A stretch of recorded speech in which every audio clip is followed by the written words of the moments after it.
Okay, so on today's episode of Dumbbell, goodness, oh man, I don't know how to tackle this. Let's see, what should I start with? I guess we'll start from the beginning. My favorite thing has returned.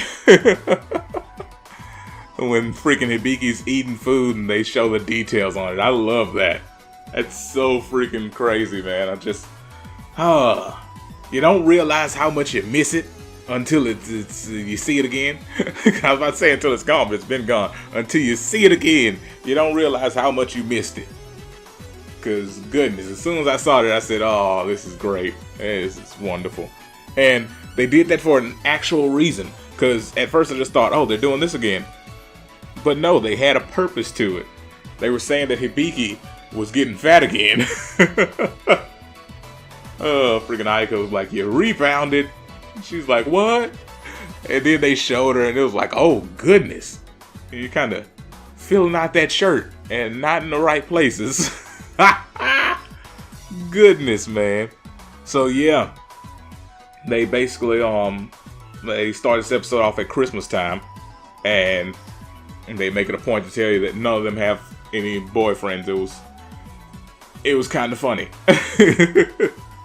Cause it's a little weird that all of you seek guys but don't have any. So later on they tackled that, but at the beginning here, you're just thinking, wow, this is weird, because it's not like this show is about ugly chicks, And them saying, oh, we don't have boyfriends, they'd be like, oh, I understand. I get it. I understand why. Oh, goodness. But these chicks are freaking adorable. So, it was a funny little thing there. And then, goodness. Here's one thing that I said that I hadn't actually thought about too much. Because, the whole, what was that? Flip. I don't even remember how many episodes it was ago. But I believe Ayaka mentioned how she was smaller than everybody else. Goodness, in this episode, she was darn near flat. I was like, my goodness, no. What happened? What happened? That leads us to the next point. They had a knockoff Disney World, or Disneyland. Because they called their place Land, I believe. So Disneyland, it was a knockoff. And instead of Mickey, they had Moki. Yes, Moki. The mouse looks so jank. How dare they come at me? The freaking Moki was so jank.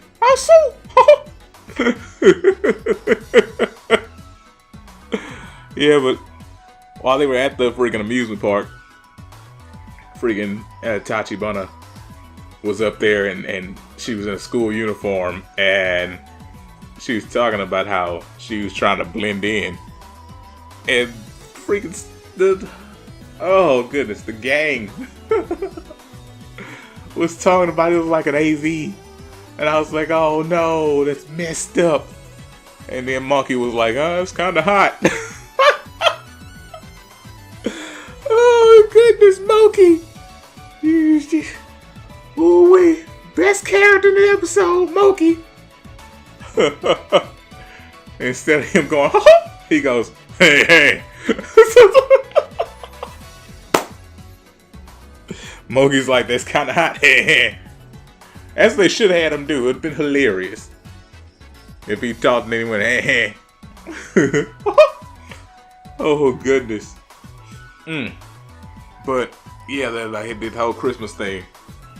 Had a Christmas party that they got themselves ready for, and then they showed up in costumes, which was weird. But they mentioned that I think they got a free personal training session if they came in a costume. I believe is what they said. I hope I'm not misremembering that, but that's what I believe they said. But they came in costumes, and I assumed from seeing the first 3, I was like, oh, so they're coming in Christmas costumes. Nope. Gina came as a freaking martial artist, I'm assuming, because I was gonna say boxer, but I don't think it was a boxer. So I'm just gonna say martial artist and move on. And then Tachibana Sensei came up there as a character from Dead or Dead. And I don't know exactly which dead thing they're referencing. I immediately went to Dead or Alive, but the only character I can think of with something similar to that, just off the top of my head, would be Neo Tengu. There's no whip. So I don't know where they're going with the Dead or Dead thing. I was just, you know, that's where my mind went. And goodness, they had the contest. They were giving out the tickets to the knockoff Disneyland. Tachibana Sensei wins. She's like, I'm busy, can't go. And Akemi takes the tickets and asks Machio to go. Now, they're all assuming that she basically likes Machio, which she does. They try to make it seem like she doesn't, but she does.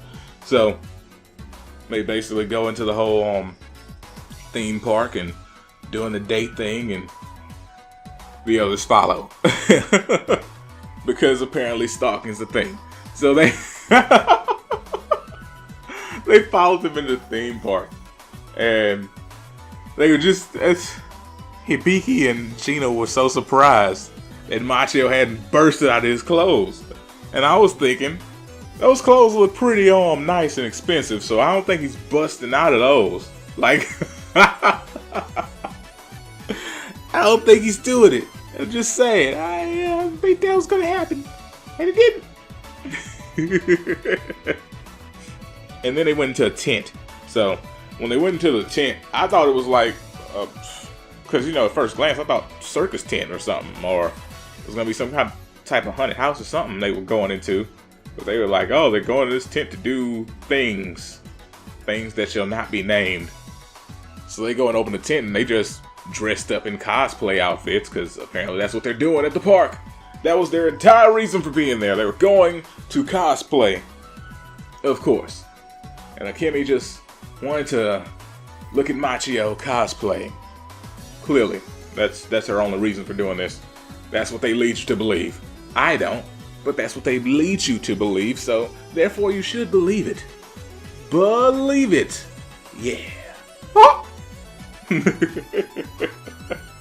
So yeah, with this episode they had a Christmas party, and they had knockoff Disneyland, and them's your basics of this. It was extremely fun. It was shockingly fun, because at first I thought it was going to be kind of dull with the way they were starting it, but then it picked up and it was like, ooh, this is pretty dang good. Also, did you see Tachibana Sensei's butt in that costume? My goodness, it was glorious. I just wish they were all wearing costumes like that. It'd been amazing. Anywho, there we go. I think Mickey wants to sue about Moki.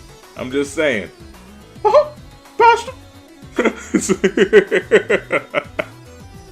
Oh goodness, dang, Moki was so jank looking. Like, at first, I thought they're trying to do a knockoff Disneyland, and I let it go, because I said, no, it could just be theme park, you know, it could just be a theme park. And then they brought up Moki. Moki looks like Mickey's crackhead cousin.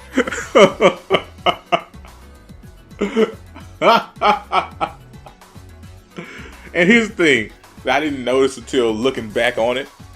On the ticket, there's a picture of Moki, and what I'm assuming is Denold. Because they had a duck next to him, so it had to be Denold Duck. Denold Duck and Moki. Oh goodness, yeah. So that was amazing. I'm telling you, it was a fun episode. This is just what I needed to brighten up my day. I was having kind of a bad day. Didn't get much sleep. You know, Fire Emblem, it takes your soul. So yeah, I had a fun time with this, and Moki was amazing. We needed more Moki. That's what we needed. Needed more Moki. The guy in that Moki suit knew what was going down. He said Tachibana was hot, and I was like, I agree, sir, I agree. Huh.